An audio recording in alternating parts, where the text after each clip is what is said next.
The last thing I'd like to talk about is that you have actually developed a course called the Mega Learning System that you've published out there, and it's available on your site, and I've got a link on my site to it as well. Could you explain what it took to develop that and the effort you put into it and what you're trying to achieve with that Mega Learning course? Well, basically started with my first year of teaching. I was teaching in a self-contained classroom of 45 seventh graders. And I realized that I had a choice. I could teach the way I was taught or the way I wish I had been taught. And I was staring at 45 bored faces the first day of school. And Brad, that was not fun.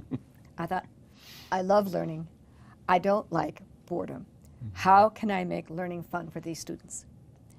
That started my exploration into how does the brain work? How can I make education interesting? And we were so successful that the seventh grade boys came to me at the end of the school year and said they didn't want school to end.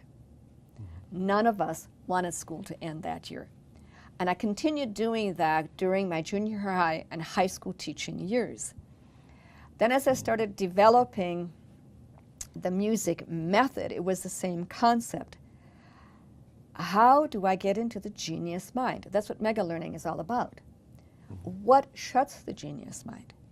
And I know the times, I'm sure you've experienced it, you have a fantastic teacher and you feel yourself just opening up and all kinds of possibilities. I can do this, I can do that. And then you come across another teacher and everything shuts down. Been there.